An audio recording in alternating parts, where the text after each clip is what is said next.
Hi, it's Ben from My Cycling Coach. I hope you're well and that you're having a great day.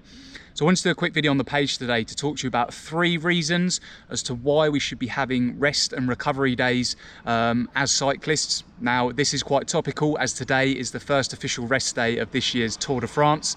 And if the pros are taking rest and recovery days, albeit they are cycling a lot further and doing a lot more elevation gain than us amateurs and hobby cyclists, it's something that we should still be looking at doing as part of our cycling, riding and training.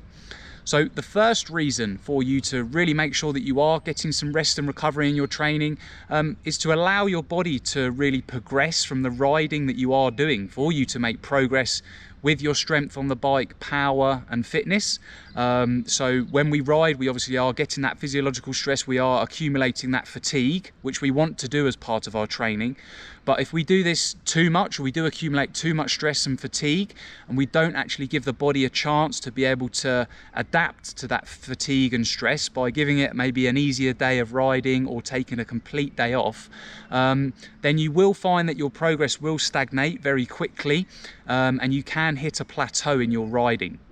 So it's really important, yes, you don't have to be obviously following a structured training program for this.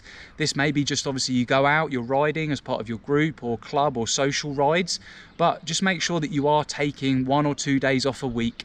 Obviously it can be a lot harder at this time of year now that the weather is improving. Maybe your social or club rides are going out a lot more, and then you're doing a little bit of riding on your own. But you really will feel the benefit, if you're not already doing so, of just having an easier day, 1 or 2 days a week. This is going to allow that body to adapt, absorb those adaptations that you're getting from your riding, and then keep progressing as you go through the summer.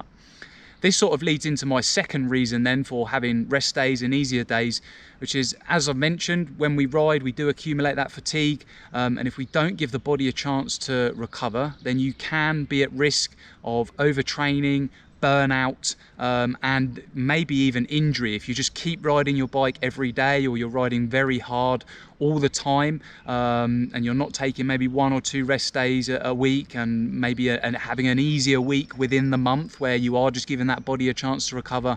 Then you really will start to feel tired as part of your rides.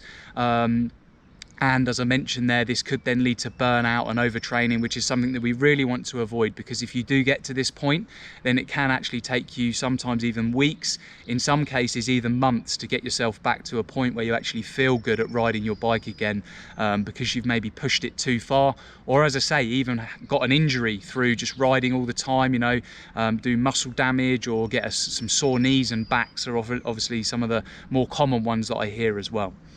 The third reason then, to ensure that you're having that good quality rest, is to allow you to really improve the quality of your rides. It's a lot better to maybe do 3, 4, 5 rides a week and have 1 or 2 days off, and actually have those rides be better quality rides, being able to maybe ride at a faster pace during those rides because you have had a rest. Or if you are following a structured training program, a lot of the time I can hear riders say, I'm really struggling to hit the power as part of my higher intensity sessions at the moment, and I'll say, okay, well, how many rest days are you having? And I say, well, I'm not really having too much. Or even their recovery rides are really too high intense or intense, and they're not actually at a recovery maybe zone within heart rate or watts, so they're then struggling to hit that target power, and this is then obviously having a detrimental effect on the quality of the ride. So really important as well, just having those few rest days. It might also be, you want to go out and perform well on a club or a social ride.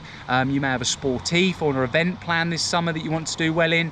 Incorporating that rest into your riding, whether you're following a training program or not, is just going to allow you to elevate the quality of all those rides that you're doing.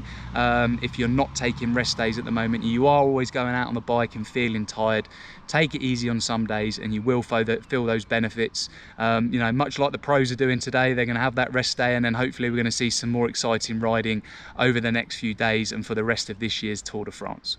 If you found this video useful, guys, as always, please drop a like on the post. Feel free to follow, share, subscribe, and any comments, as always, would love to hear from you. Have a great rest of your day, enjoy your riding, and speak soon.